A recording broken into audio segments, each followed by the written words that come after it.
सन visa ईडवाज़ा channel पे खुशामदीद। इस video के अंदर आपको बताऊंगे कि अगर आप ऑस्ट्रेलिया का विजिट वीज़ा सब प्लस 600 पाकिस्तान से अप्लाई कर रहे हैं, हर डॉक्यूमेंट की मैंने मुकम्मल तफसील सिर्फ आप लोगों को समझाने के लिए लिखी है, क्योंकि बहुत से लोग फिर मुझे बाद में मैसेज कर रहे होते हैं कि हमें डॉक्यूमेंट की समझ नहीं आ रही कि कौन कौन से डॉक्यूमेंट की ज़रूरत होती है। अगर किसी को भी ये उर्दू वाली चेक लिस्ट मुझसे चाहिए, मेरे व्हाट्सएप पे रब्ता कर सकते हैं। और इसके अलावा अगर किसी ने भी ऑस्ट्रेलिया विजिट वीज़े का केस तैयार करवाना हो, फिर किसी भी कंट्री का कोई भी विजिट वीज़े की फाइल तैयार करवानी हो, तो मेरे व्हाट्सएप पे आप रब्ता कर सकते हैं। शुरू करते हैं कि आपको कौन कौन से डॉक्यूमेंट की ज़रूरत होती है। पहले नंबर पे पर्सनल डॉक्यूमेंट, ठीक है। आपकी जो पर्सनल डॉक्यूमेंट है, आपकी आइडेंटिटी वाले डॉक्यूमेंट है, वो आपको चाहिए। पासपोर्ट, इसके अंदर जितने भी पेजेस हैं वो आपने स्कैन करवा लेना है। आपका पासपोर्ट तकरीबन 6 मंथ जो है वैलिड होना चाहिए। और जो पुराना पासपोर्ट है, उसके अंदर जितनी भी वीज़े लगी हुई हैं और जितनी भी स्टैंपें लगी हुई हैं, उनको आपने स्कैन करवा लेना है। शायद कार्ड की कापी वो भी अपने फ्रंट और बैक स्कैन करवा लेनी है।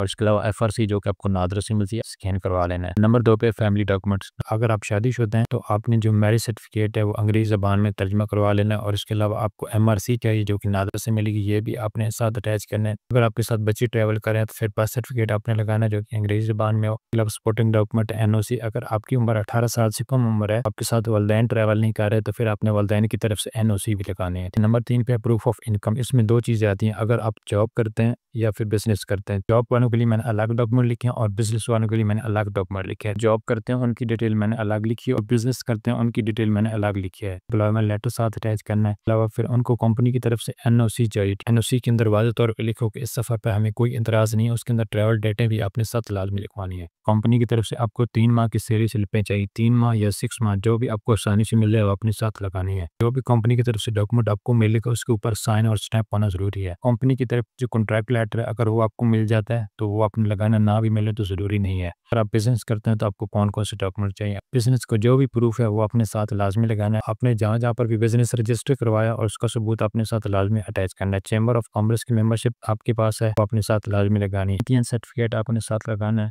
2 साल की रिटर्न टैक्स है वो अपने साथ लगाना है। बिजनेस बैंक स्टेटमेंट जो है वो 6 मंथ के अपने साथ अटैच करनी है। बिजनेस अकाउंट का जो मेंटेनेंस लेटर है वो अपने साथ अटैच करना है। इस पर भी साइन स्टैंप होना जरूरी है। पर्सनल बैंक स्टेटमेंट जो है ये भी 6 मंथ की होनी चाहिए। पर्सनल बैंक अकाउंट का मेंटेनेंस लेटर आपने ये भी अटैच करना है। इसके अंदर भी मैंने यही लिखा है कि इस बैंक स्टेटमेंट के अंदर इतना फंड होना ज़रूरी है ताकि आप आसानी से ट्रैवल कर सकें और आपके बाकी पैसे भी बच जाएँ। बैंक स्टेटमेंट होनी चाहिए पर्सनल और बिजनेस सपोर्टिंग डॉक्यूमेंट, जैसे कि प्रॉपर्टी डॉक्यूमेंट है। इसके अंदर अपनी ज़मीन और मकान का प्लाट आपके पास कोई है तो वो अपने अंग्रेज़ी ज़बान में तर्जुमा करवा लेना और उसको नोटरी पब्लिक भी करवा लेना। किसी भी वकील से आप नोटरी पब्लिक करवा लें और उसको अंग्रेज़ी ज़बान में तर्जुमा करवाना ज़रूरी है, तब आपने ये अटैच करना है। अगर आपके पास कोई भी गाड़ी है वो आपके नाम पे है तो उसकी भी डॉक्यूमेंट साथ अटैच करें। इसके अलावा आपके पास कोई इंश्योरेंस है तो वो भी साथ अटैच करें।